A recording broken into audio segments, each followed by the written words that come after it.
Hello everyone, स्वागत है आप सभी का मेरे यूट्यूब चैनल पे। तो आज हम क्लास 10 के एक और बहुत से इंटरेस्टिंग चैप्टर के साथ उपस्थित हो गए हैं, जिसका नाम है कर चले हम फिदा, जिसके लेखक है कैफी आजमी। तो सबसे पहले हम कवि परिचय देखेंगे, राइट। तो अतहर हुसैन रिजवी का जन्म 19 जनवरी 1919 को आजमगढ़ जिले में मंजवा गांव में हुआ था। ये आगे चलकर कैफी आजमी के रूप में मशहूर हुए थे और इन्होंने 10 मई 2002 को इस दुनिया को अलविदा कहा। सबसे पहले हम कुछ लाइनें पढ़ेंगे, उसके बाद हम इसके बारे में व्याख्या सुनेंगे। तो आइए कविता में आगे बढ़ते हैं। कर चले हम फिदा जानो तन साथियों, अब तुम्हारे हवाले वतन साथियों। सांस थमती गई, नज्म जमती गई, फिर भी बढ़ते कदम को न रुकने दिया। कट गए सर हमारे तो कुछ गम नहीं, सर हिमालय का हमने न झुकने दिया। मरते मरते रहा बाकपन साथियों, अब तुम्हारे हवाले वतन साथियों। ये एक गीत है, आप इसको गीत के में भी गा सकते हैं, राइट। तो यहाँ पे कैफी आजमी द्वारा भारत चीन युद्ध की पृष्ठभूमि पर बनी फिल्म हकीकत से लिया गया है, ठीक है। ये जो गाना है, ये गाना जो है वो फिल्म हकीकत से है। इस गीत में कवि ने खुद को भारत माता के सैनिक के रूप में अंकित किया है। कवि कहते हैं कि युद्ध भूमि में सैनिक शहीद होते हुए अपने दूसरों साथियों से कहते हैं कि हमें अपने जान और तन को देश सेवा में समर्पित कर दिया है। अब हम जा रहे हैं, अब देश की रक्षा करने का भार तुम्हारे हाथों में है। हमारी सांस थम रही है, ठंड से नसें जम रही है, हम मृत्यु की गोद में जा रहे हैं, फिर भी हमने पीछे हटकर उन्हें आगे बढ़ने का मौका नहीं दिया। हमारे कटे सिरों यानी शहीद हुए जवानों का हमें गम नहीं है। हमारे लिए यह प्रसन्नता की बात है कि हमने अपने जीते जी हिमालय का सिर झुकने नहीं दिया, यानी दुश्मनों को देश में प्रवेश नहीं करने दिया। मरते दम तक हमारे अंदर बलिदान और संघर्ष का जोश बना रहा। हम बलिदानी देकर जा रहे हैं, अब देश की रक्षा करने का भार तुम्हारे हाथों में है। आगे बढ़ते हैं कविता में। जिंदा रहने के मौसम बहुत है मगर जान देने की रुत रोज आती नहीं। हुस्न और इश्क दोनों को रुसवा करे वह जवानी जो खून में नहीं नहाती नहीं। आज धरती बनी है दुल्हन साथियों, अब तुम्हारे हवाले वतन साथियों।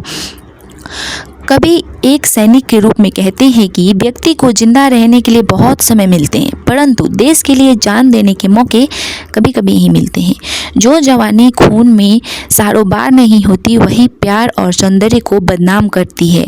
सैनिक अपने साथियों की संबोधित करते हुए कहते हैं कि आज धरती दुल्हन बनी हुई है, यानी हमारी आन बान और शान का प्रतीक है, इसीलिए इसकी रक्षा करना हमारा कर्तव्य है।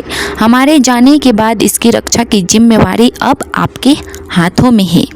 तो आइए फिर से कविता में आगे बढ़ते हैं और उसकी व्याख्या देखते हैं। राह कुर्बानियों की न वीरान हो, तुम सजाते ही रहना नए काफिले। फतह का जश्न, इस जश्न के बाद जिंदगी मौत से मिल रही है गले।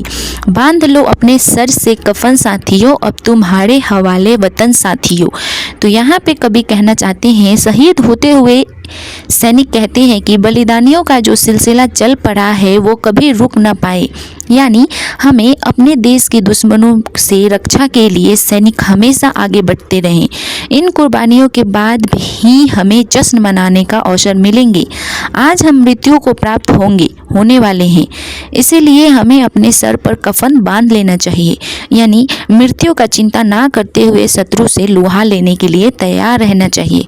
अब हमारे जाने के बाद देश की रक्षा की जिम्मेदारी तुम्हारी है।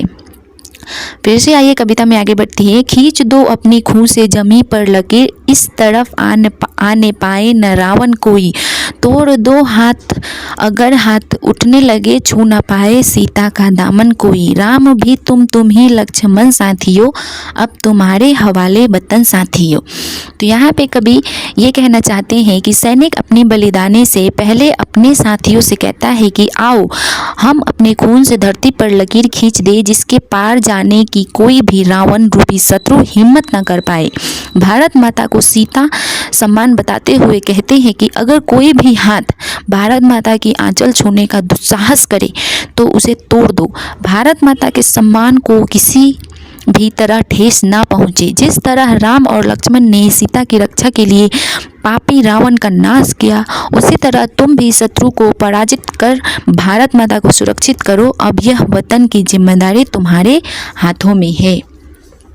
सैनिक तो हमारे देश के आन बान शान है। उम्मीद करती हूँ आपको ये वीडियो बहुत अच्छे से समझ में आए हैं। अगर वीडियो पसंद आ रहे हैं तो वीडियो को लाइक, चैनल को सब्सक्राइब। जय हिंद, जय भारत।